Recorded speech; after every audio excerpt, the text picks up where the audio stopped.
Am I audible? Yes, ma'am. Yes, ma'am. Yes, ma'am.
Okay, screen visible है?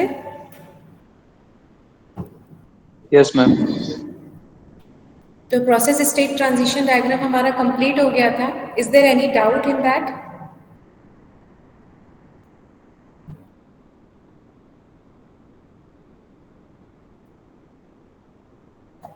Is there any doubt?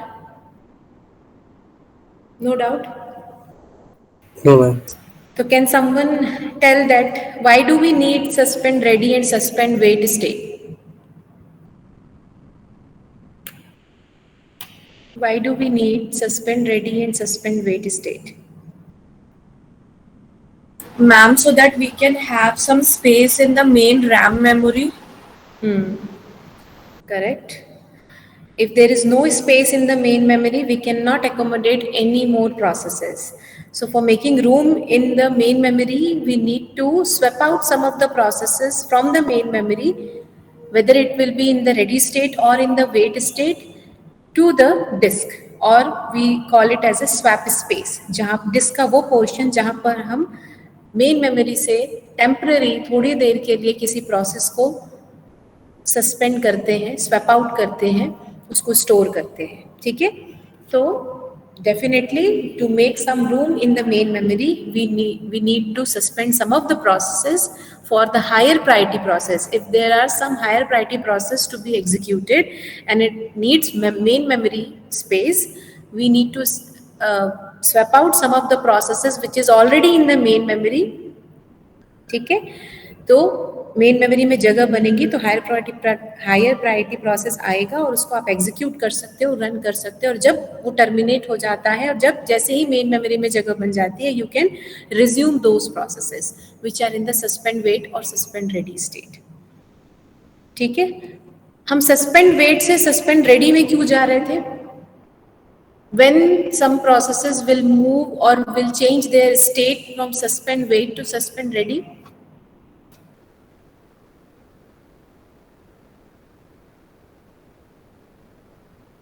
Answer करिए. And when IO operation is completed. IO operation is completed and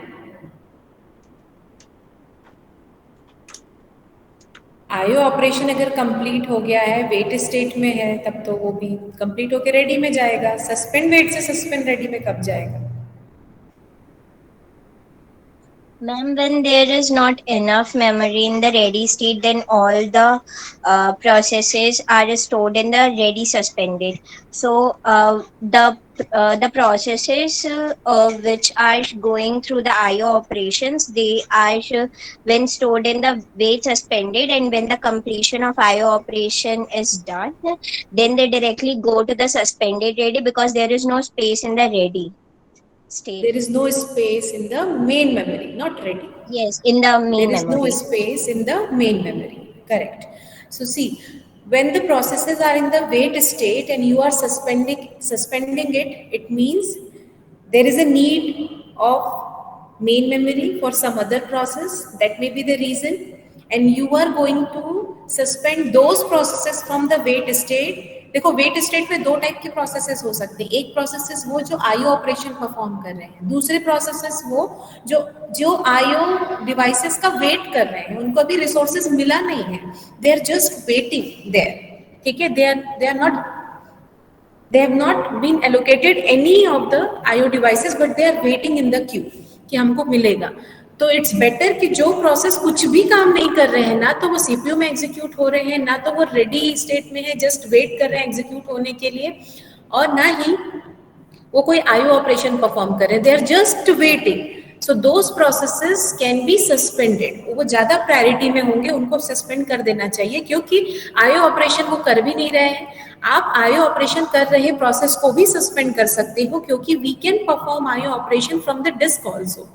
ठीक, तो suspend wait में भी IO operation, suspend wait state में भी कोई process IO operation कर सकता है, but there may be some of the processes in the wait state और block state which are not doing any operation, they are just waiting for the resource to be allocated. ठीक है, ऐसे process भी होंगे. CPU में वो run हो रहे थे, रन स्टेट में थे. ठीक, यहाँ पर अगर मैं आपको बताऊं, सीपीयू में वो प्रोसेस रन हो रहे थे यहाँ पर, है ना. जब वो उसने बोला कि हमको आईओ ऑपरेशन करना है, तो वो आईओ रिक्वेस्ट करके वेट स्टेट में तो आ गए. वेट स्टेट में जब वो थे, तो जिस आईओ डिवाइस की वो डिमांड कर रहे थे, वो आईओ डिवाइस ऑलरेडी बिजी है, तो they have to wait for that in the device queue. ठीक, so those processes are more prior to suspend. ठीक, इसलिए आप दो चीजें बोल सकते हो, when there is no space in the main memory and when the resources which are जो चाहिए उस प्रोसेस को, which are needed by that process, is not free, that time we suspend those processes. और जब वो process उनको वो IO devices मिल जाते हैं और वो फिर भी उनको मेन मेमोरी में जगह नहीं मिल रही है, तो उनका आईओ ऑपरेशन कंप्लीट हो जाएगा. If they get the resources, they will move from suspend wait to suspend ready state. ठीक है, they are still suspended, but उनका स्टेटस अभी क्या है कि वो किसी आईओ ऑपरेशन उनका परफॉर्म हो चुका है. अभी भी अगर उनको सीधे सीपीयू में डालेंगे तो वो एग्जीक्यूशन के लिए रेडी है. They are not waiting for any resource to be allocated, or they are not even doing any IO operation. They are ready. So but they are suspended. So we are moving those processes from suspend wait to suspend ready state. Is it clear? So this is process state transition diagram. Okay, tell me one question.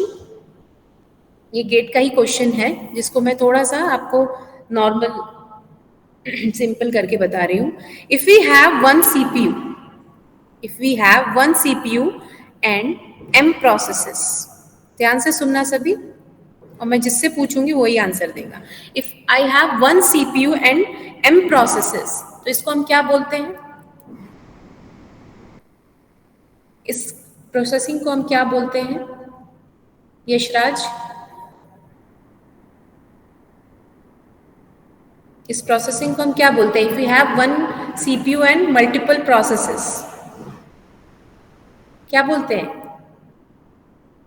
नहीं पता। Multi programming, ठीक है। And when we have multiple CPUs, maybe n CPUs, ठीक है, and M processes, तो अब हमको किसको क्या बोलते हैं? कोई बोलिए, कोई भी। तो अब हमको किसको क्या बोलेंगे? Yes, it is multi processing.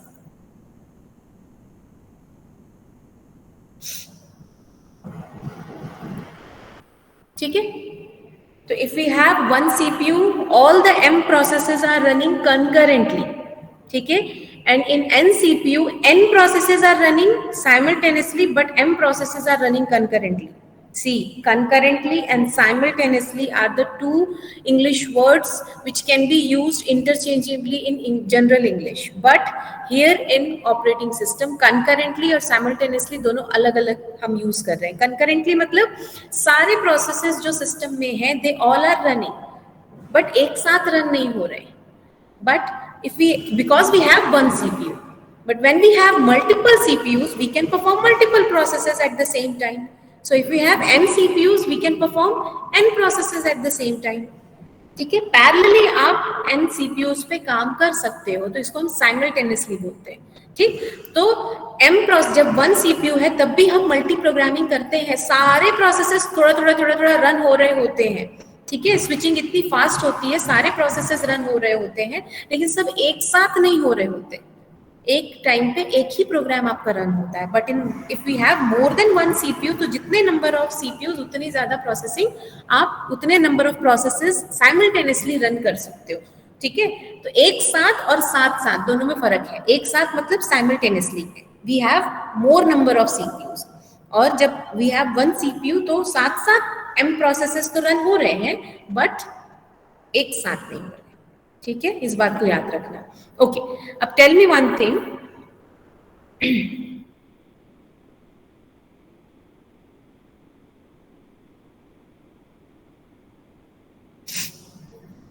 we have three states: ready, running and block.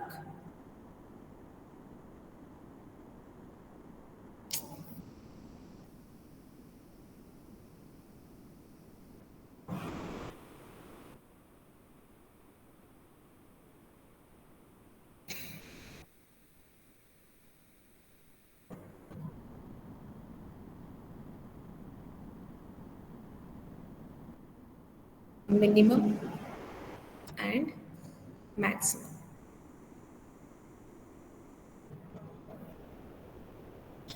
Paragraph में लिखा हुआ क्वेश्चन को मैंने टेबल में कन्वर्ट कर दिया है। ठीक है, उसको पैराग्राफ को आपको समझना है और फिर बताना है।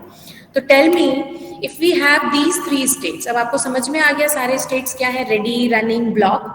ठीक है, and if we have n CPUs and m processes, we have n CPUs and m processes, multi-processing environment में at any point of time, what would be the minimum and maximum number of processes running in this ready, running and block state? Ready state में बताइए, question समझ में आया मैं क्या पूछ रही हूँ? Ready state में बताइए minimum number of resources किसी भी टाइम पे, कोई सिचुएशन नहीं दिया है कि सीपीयू आइडल नहीं होना चाहिए, कोई सिचुएशन नहीं दिया है। It is just a question कि मिनिमम कितने रिसोर्स हो सकते हैं if we have n CPUs and m processes in the ready state. बताइए मिनिमम कितने रिसोर्स हो सकते हैं रेडी स्टेट में? मिनिमम 1 तो होंगे। मिनिमम 1 होंगे। ओके, और कोई?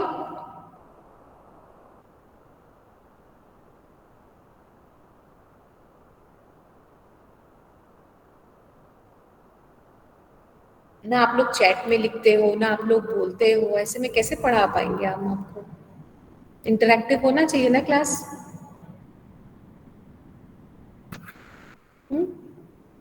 तो फिर तो वीडियोस हैं, उसको देख देख के पढ़ लो। ऑनलाइन क्लास चलाने का फिर क्या मतलब? बताइए, रेडी स्टेट में मिनिमम कितने प्रोसेसेस होने चाहिए? अगर आपको प्रोसेस स्टेट ट्रांजिशन डायग्राम में कोई डाउट नहीं था तो बताइए। मैम 0. 0, 1 और मैम 1. 1। हर्ष?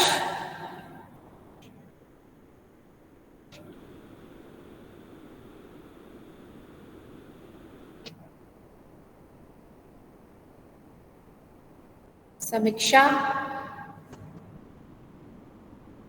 मैम 1. राशि?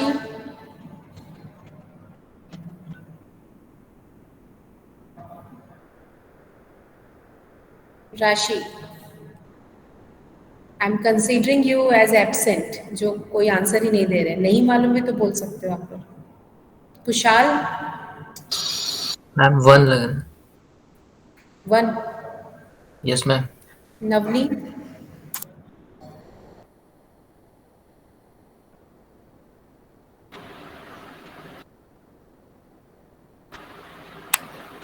मैम 1। व्यास? मैम 1. बहुत लोग 1 बोल रहे हैं, बस क्रिश 0 बोल रहा है। क्यों ऐसा क्रिश? 0 क्यों? नो मैम, मैं भी 0 बोल रहा हूँ। कौन? संस्कार? ओके, क्यों 0 बताओ? आप लोग बताओ जो 0 बोल रहे हो। मेजॉरिटी तो 1 को जा रही है, आप लोग 0 क्यों बोल रहे हो? रीजन तो बताओ, क्या सोच के बोला 0? मैम मेन मेमोरी फ्री भी रह सकता है मैम, इसलिए। मेन मेमोरी फ्री भी रह सकता है तो 1 क्यों रखेंगे? अच्छा, मतलब 0, मिनी। इसलिए 0 है। Okay, yes. ऐसा नहीं है, आपका आंसर करेक्ट है, लॉजिक गलत है। ठीक है, इट मस्ट बी 0। अब कैसे? मिनिमम 0 हो सकते, एक भी रेडी स्टेट में नहीं है। ऐसा सिचुएशन कब आएगा? ऐसा सिचुएशन तब आएगा जब सारे प्रोसेसेस आपके कहाँ पे चले जाएंगे? वेट स्टेट में। जब सारे प्रोसेसेस यहाँ वेट स्टेट में चले जाएंगे। रेडी स्टेट में इनिशियली में भी सारे प्रोसेसेस थे, ठीक, रन में गए, उनको आईओ ऑपरेशन करना था, वेट में चले गए, वो वेट में वेट ही कर रहे हैं या आईओ ऑपरेशन परफॉर्म कर रहे हैं, दूसरा प्रोसेस भी आईओ ऑपरेशन करने आ गया। Means most of the processes are क्या है आपके, जो आईओ ओरिएंटेड है, मतलब ज्यादा इनपुट आउटपुट ऑपरेशन परफॉर्म करने वाले प्रोसेसेस रहे होंगे। मिनिमम में ये केस हो सकता है। So we are not having even a single process in the ready queue. तो मेन मेमोरी, क्योंकि वेट स्टेट में भी अगर कोई प्रोसेस है तो वो भी तो मेन मेमोरी में ही है ना, तो आंसर गलत हो जाएगा क्रिश, है ना। तो मेन मेमोरी में हो सकता है मेन मेमोरी खाली हो, ऐसा नहीं बोलना है। हो सकता है कि सारे प्रोसेसेस वेट स्टेट में हो, सारे प्रोसेसेस कुछ ना कुछ आईओ ऑपरेशन कर रहे हो या वेट कर रहे हो किसी आईओ डिवाइस का। तो there will not be any process ready in the ready state to be allocated to the CPU. अब किसी के दिमाग में ये आ रहा होगा अब तो सीपीयू आइडल हो गया, तो हाँ, हमारे पास कोई सिचुएशन दिया नहीं था कि सीपीयू को आइडल नहीं रखना है। अगर ये लिख देता है कि CPU will never be idle, तो जितने नंबर ऑफ सीपीयूज उसको आपको माइनस करना पड़ेगा, करेक्ट? माइनस जितने नंबर ऑफ सीपीयू ये करना पड़ेगा, राइट? तो minimum number of processes at any time in this situation would be 0 in the ready state. And what would be the maximum?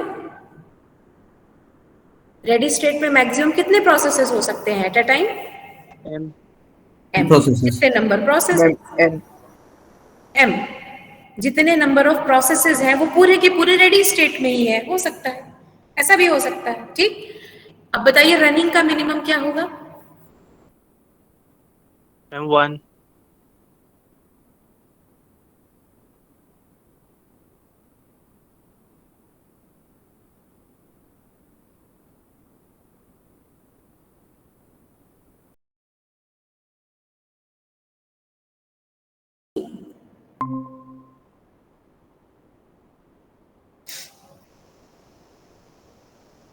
CPU, ठीक? And when they are executing in the CPU, there may be different reason जिसकी वजह से वो CPU से बाहर आ सकते हैं, जिसमें से फर्स्ट ये है कि वो IO ऑपरेशन करना चाहते हैं, तो उन्होंने IO रिक्वेस्ट किया,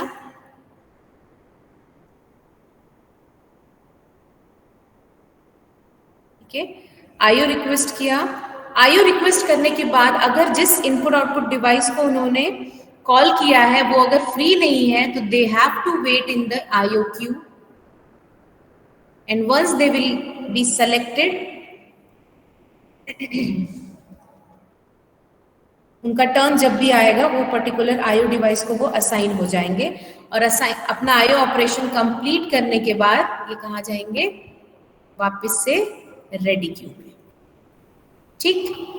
और दूसरा रीजन क्या हो सकता है सीपीयू से बाहर आने का? पहला तो ये टाइम शेयरिंग सिस्टम अगर होगा तो टाइम स्लाइस अगर एक्सपायर्ड हो गया, टाइम स्लाइस एक्सपायर्ड, तो भी वो सीपीयू से बाहर आएंगे और वापस आके कहां पे वेट करेंगे, रेडी क्यू में, ठीक। तीसरा रीजन हो सकता है सीपीयू में एग्जीक्यूट होते होते बाहर आने का कि there may be forking a child. What is fork? Fork is a system call which is used to create a new process by a process.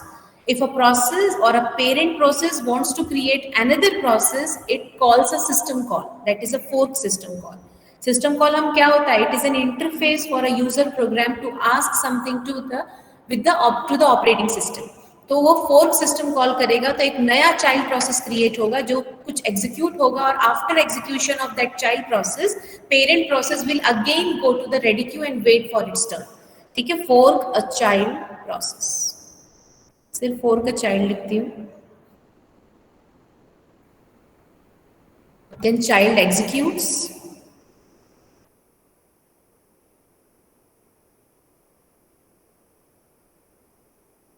and then the parent process will again go to the ready queue, ठीक। and the last is हो सकता है इन सब के अलावा भी कोई और इंटरप्ट हो गया, ठीक है। if interrupt occur, कोई और इंटरप्ट हो गया because of some other reason,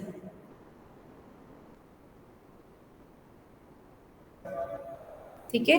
तो ऐसे केस में भी आपका क्या होगा, इंटरप्ट को प्रोसेस करना पड़ेगा। तो ऑपरेटिंग सिस्टम इंटरप्ट को प्रोसेस करेगा, इंटरप्ट हैंडलिंग या इंटरप्ट प्रोसेसिंग,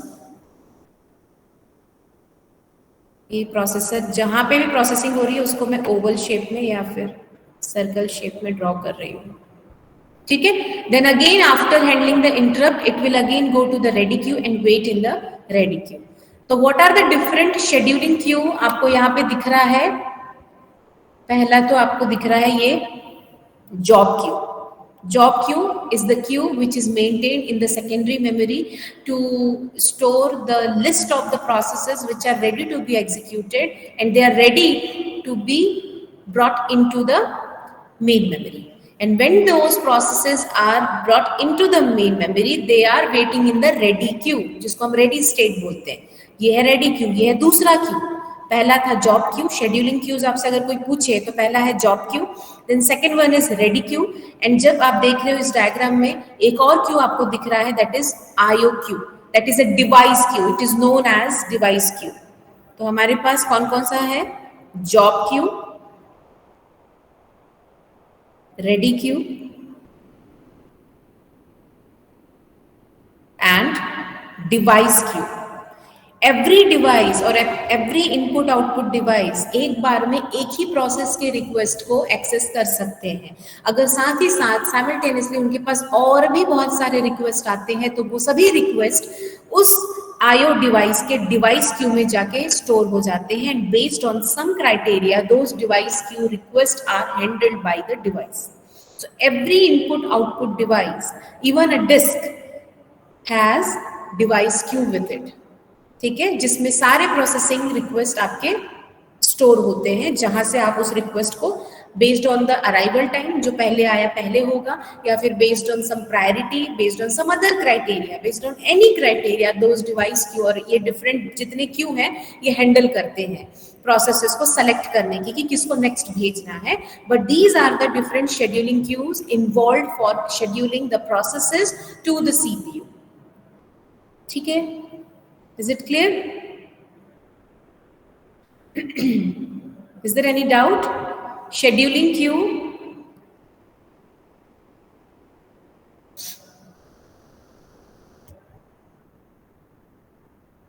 कोई डाउट नहीं है? ठीक है, मत पूछो. देन शेड्यूलर्स हमको पढ़ना है next. Schedulers, what are the different scheduler and where they are actually involved? So we have 3 types of schedulers. First is long-term scheduler,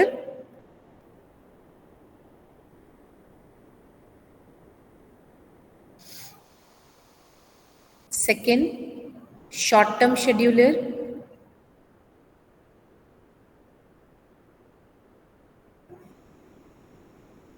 and third is medium-term scheduler.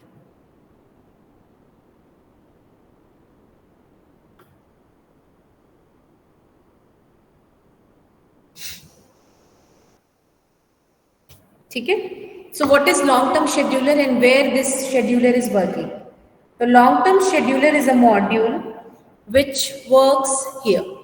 When you here. ये जो आपको दिख रहा है ना new state जहां पर job queue में सारे आपके प्रोसेसेस वेट कर रहे हैं, जो कि सेकेंडरी मेमोरी का पार्ट है.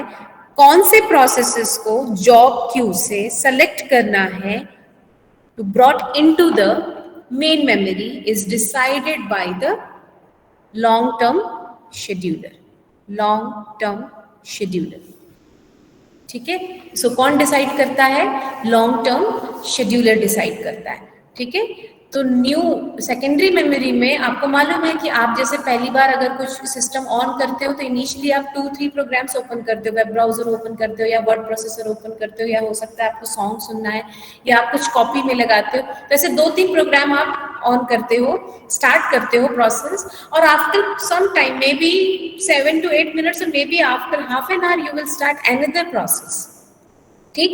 तो लॉन्ग टर्म शेड्यूलर के पास बहुत अच्छा टाइम होता है ये डिसाइड करने के लिए कि कौन से प्रोसेस को वो मेन मेमोरी में जगह दे एट अ टाइम. ठीक. तो लॉन्ग टर्म शेड्यूलर के पास टाइम ज्यादा होता है to take a decision, but this is the only scheduler which decides the degree of multi programming. Long term scheduler decides the degree of multi programming. What is degree of multi programming? Multi programming क्या होता है? Multiple programs are residing in the main memory at the same time. And what is degree of multi programming? कितने number of processes, how many number of processes are there in the main memory at the same time? तो who will decide this? कितने number of processes ready queue में रहेंगे? Long term scheduler will decide कि main memory में इतनी जगह है और मैं कौन से प्रोसेसेस को based on any criteria, based on priority और first come first serve, in which scheduling criteria, which process to select to brought into the main memory based on the space of main memory. ठीक है. तो long term scheduler will decide the degree of multi programming.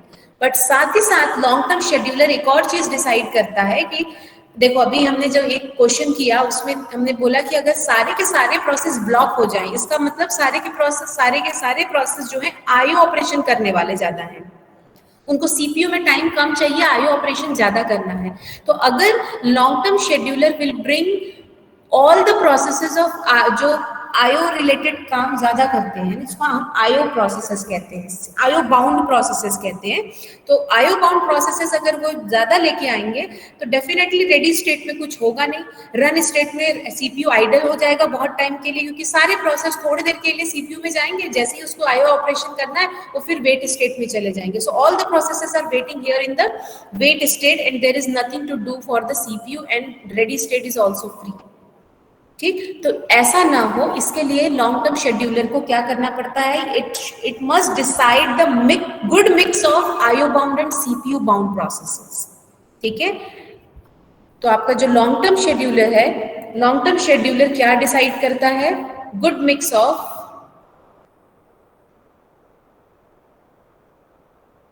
IO bound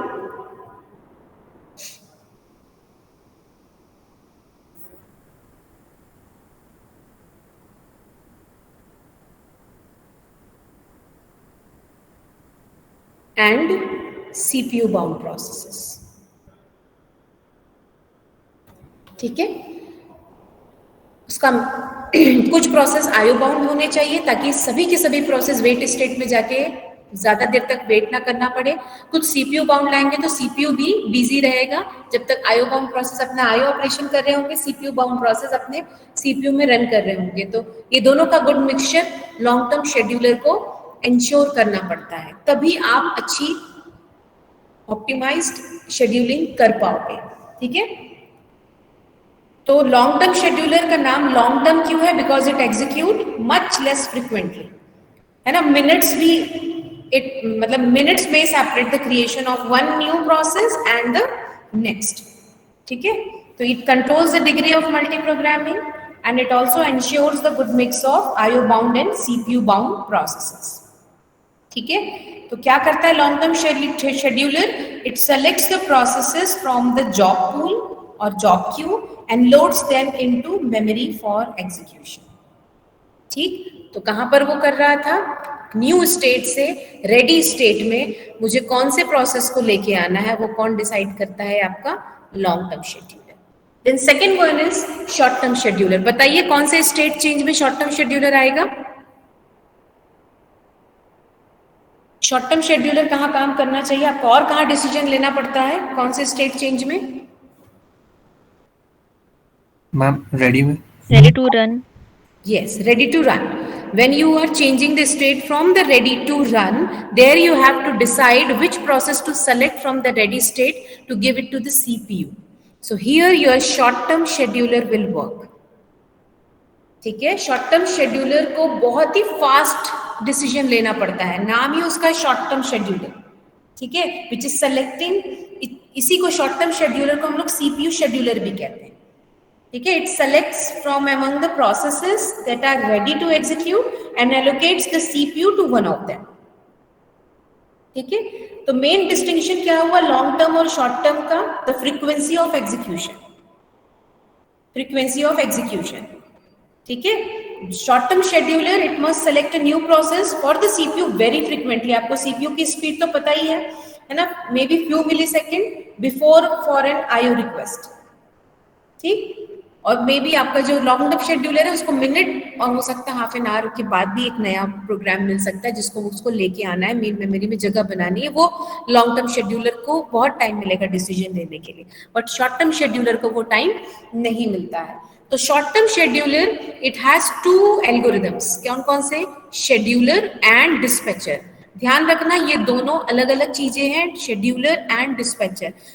short term scheduler का काम ये होता है just to decide based on some criteria कि ready state में वेट कर रहे प्रोसेस में से कौन सा चूज करूं।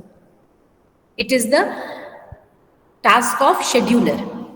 ठीक, but after choosing that process हमको सीपीयू में जो प्रोसेस रन कर रहा है उसको हटाना है और ये नए प्रोसेस को लोड करना है, तो कंटेक्स्ट स्विचिंग करना है। कंटेक्स्ट स्विचिंग करने के लिए जो एल्गोरिदम रिस्पॉन्सिबल है it is dispatcher. Dispatcher is responsible for context switching. अब मुझे कंटेक्स्ट स्विचिंग बताना पड़ेगा क्या, कि मैंने लास्ट क्लास में ही बताया what is context switching. Clear है ना कंटेक्स्ट स्विचिंग, ये यहां बताया context switching when one process is allocated to the CPU. ठीक है, और उसको आप हटा रहे हो, मे बी टाइम एक्सपायर हो गया, दूसरा प्रोसेस एलोकेट कर रहे हो, तो फर्स्ट प्रोसेस का जो कंटेक्स्ट है you have to save that context and you have to restore the next process context. ठीक है, इसको स्विचिंग बोलते हैं, कंटेक्स्ट की स्विचिंग हो रही है। सो ये कंटेक्स्ट स्विचिंग का काम कौन करता है, आपका डिस्पैचर करता है। ठीक है। ये कंटेक्स्ट स्विचिंग का काम कौन करता है? डिस्पैचर करता है। और प्रोसेस को सेलेक्ट करने का काम कौन करता है? शेड्यूलर करता है, शेड्यूल करता है। ठीक है, scheduler and dispatcher. Is it understood? Yes और नो? शेड्यूलर एंड डिस्पैचर समझ में आया शॉर्ट टर्म शेड्यूलर का? Yes ma'am. Yes, ma'am. Yes, ma'am. Okay, ठीक। तो लॉन्ग टर्म शेड्यूलर और शॉर्ट टर्म शेड्यूलर आपको समझ में आया? ओके। इज देयर, अब बताइए मीडियम टर्म शेड्यूलर कहाँ पे काम करेगा? कौन से स्टेट चेंज में medium term scheduler?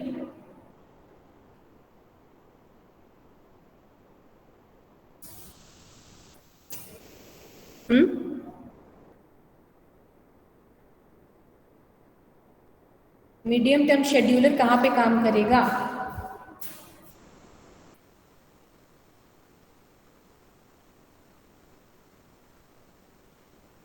Sometimes you need to remove some of the processes from the main memory to make room for some more processes. कौन सा वो स्टेट चेंज है बताइए? उस जगह पे मीडियम टर्म शेड्यूलर काम करेगा। और सस्पेंड वेट। यस, रेडी से सस्पेंड रेडी और वेट से सस्पेंड वेट। जब आप प्रोसेसेस को मेन मेमोरी में जगह बनाने के लिए सस्पेंड कर रहे हो, उस टाइम पे आपको कुछ डिसीजन तो लेना पड़ेगा ना कि कौन से प्रोसेस को उठा के बाहर करें भाई, जो अभी रेडी है एग्जीक्यूट होने के लिए, या फिर जो प्रोसेस आईओ ऑपरेशन कर रहे हैं, या फिर जो प्रोसेस आईओ के लिए वेट कर रहे हैं। आप बताओ तीनों में से आप किसको बाहर निकालोगे पहले, अगर आप मीडियम टर्म शेड्यूलर रहोगे तो? इन तीनों में किस टाइप, कौन से प्रोसेसेस को बाहर करोगे?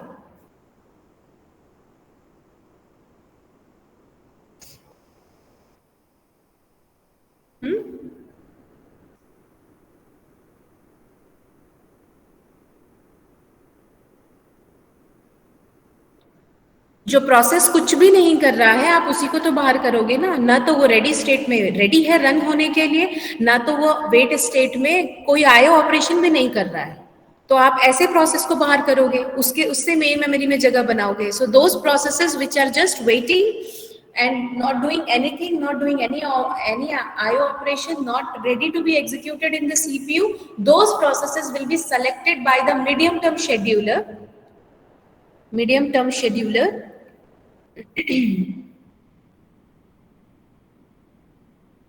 And those processes are selected by the medium term scheduler to swap out from the main memory to make some room in the main memory.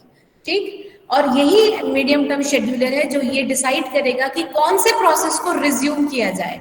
There may be 6 or 7 processes in the suspend ready. Some processes came from the suspend wait to suspend ready. So there can be multiple processes in the suspend ready and suspend wait state. अब थोड़ा सा ही जगह बना है, एक process बाहर गया तो थोड़ी जगह बन गई मेन मेमोरी में, तो आप किसको लेकर आओगे? ये डिसाइड कौन करेगा? आपका मीडियम टर्म शेड्यूलर। तो दोनों चीजें, स्वैप आउट किसको करना है और स्वैपिंग कौन से प्रोसेस को करना है, दोनों ही डिसीजन कौन लेता है? आपका मीडियम टर्म शेड्यूलर। व्हेनेवर आपको कुछ मेन मेमोरी का स्पेस खाली करना है तो आपका मीडियम टर्म शेड्यूलर काम करता है, और इस स्कीम को हम लोग क्या कहते हैं? स्वैपिंग। ठीक है, so the processes are swapped out and later they will swapped in by the medium term scheduler. So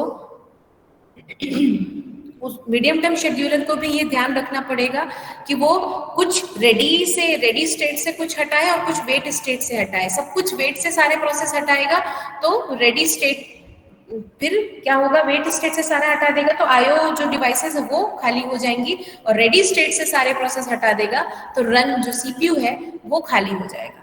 तो दोनों का गुड मिक्स रखना मीडियम टर्म शेड्यूलर का भी काम है। So these are the 3 scheduler: long term scheduler, short term scheduler and medium term scheduler. Understood? ये तीनों समझ में आया? तीनों शेड्यूलर का काम समझ में आया? Yes, ma'am. ओके।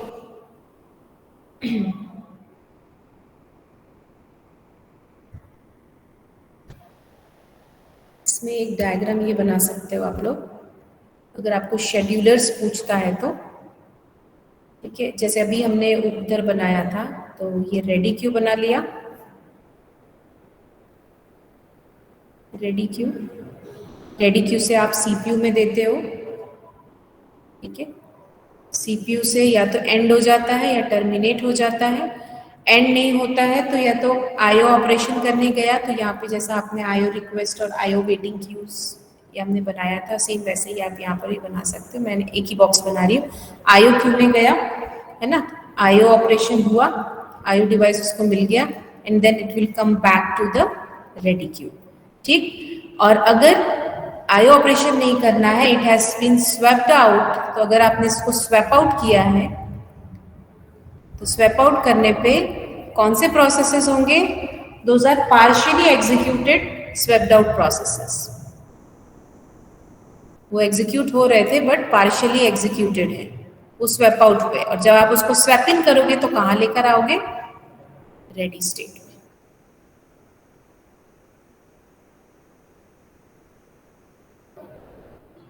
यहाँ पर अपना जॉब क्यू। तो ऐसे डायग्राम से आप चीजों को बहुत अच्छे से समझा सकते हो, ठीक है।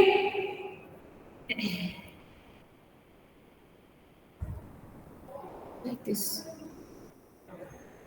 मीडियम टर्म शेड्यूलर का काम आप इस तरीके से समझा सकते हो, ठीक है। So here we have completed the basic concepts, और इसके बाद मैं without wasting time in any theoretical thing will directly switch to the CPU scheduling topic, ठीक है। जिसमें जो कंसेप्ट अभी आपने पढ़ा है उसी कंसेप्ट को अगर हम सीपीयू शेड्यूलिंग में पढ़ेंगे, सीधे सीपीयू शेड्यूलिंग करेंगे और न्यूमेरिकल करेंगे तो आपका वो चीज अच्छे से परफेक्ट हो जाएगा।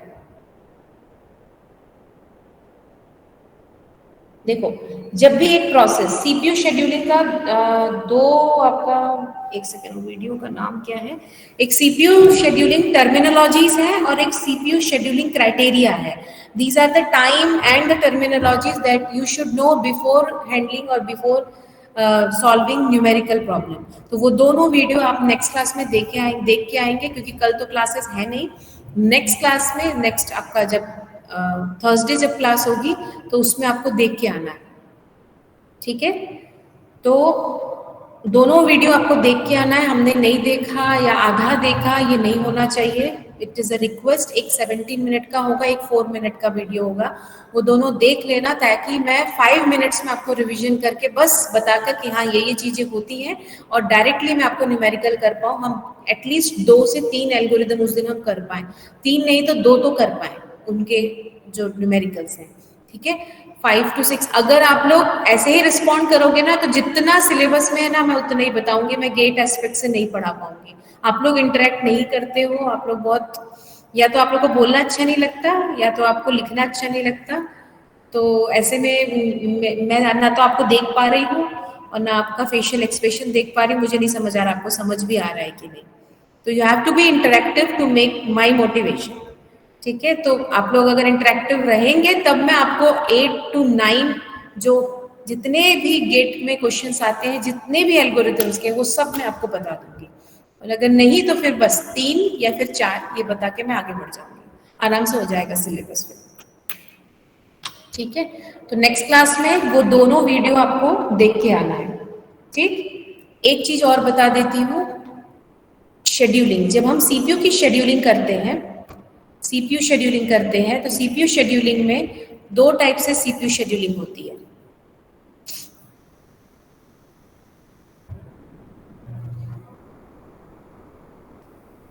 आप जब पढ़ोगे तो ये चीज उसमें पढ़ोगे, मैं उसको आपको बता दे रही हूँ, अभी टाइम है तो, ठीक है। Pre-emptive and non pre-emptive.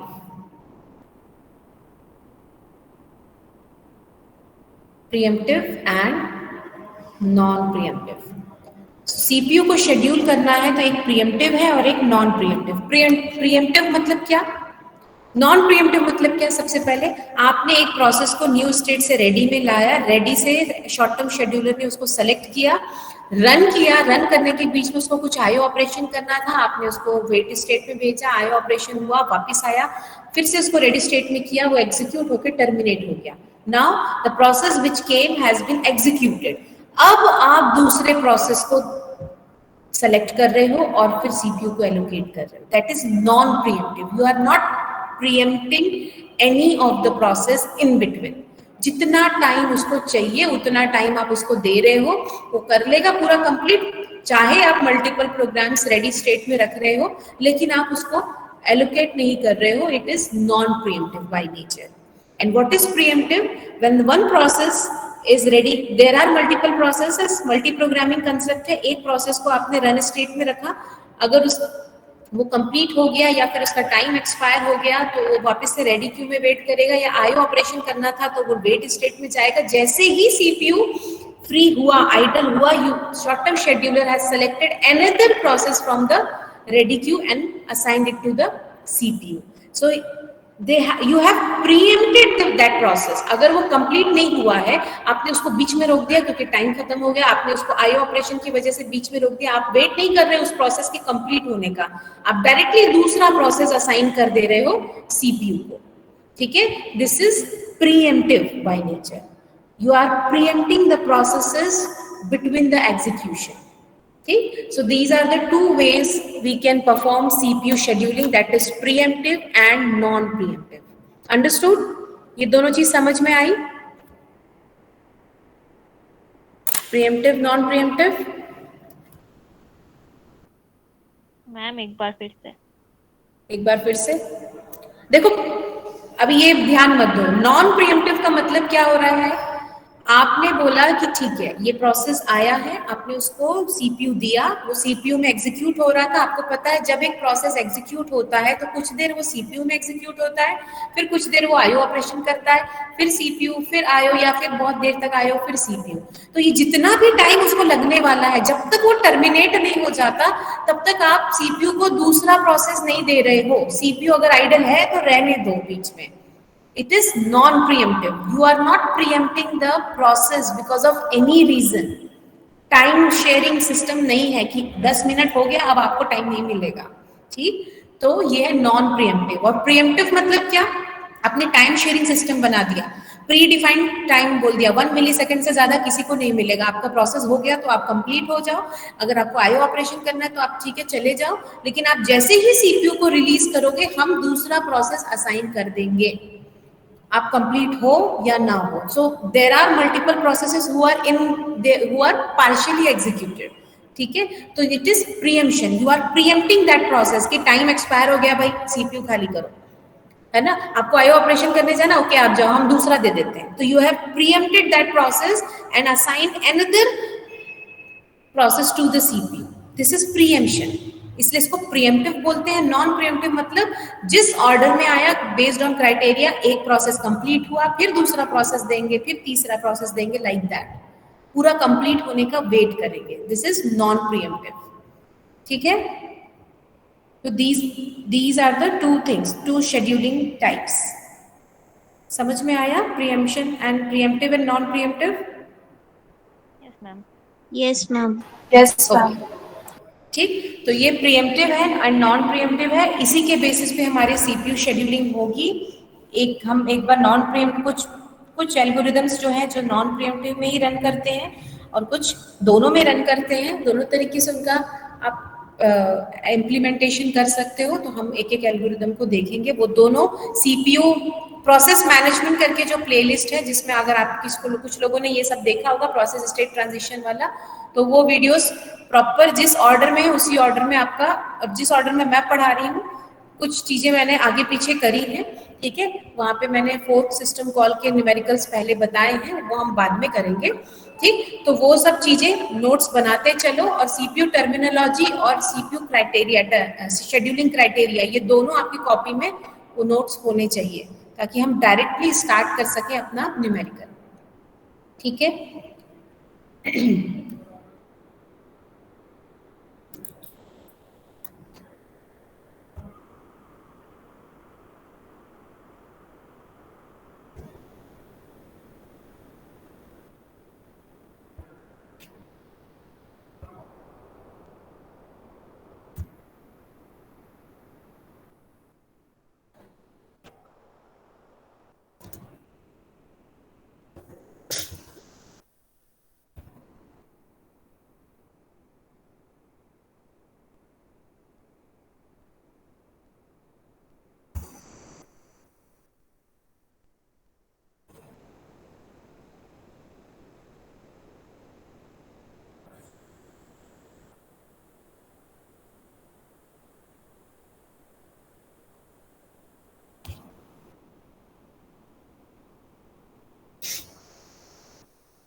ये क्वेश्चन पढ़ के बताओ जब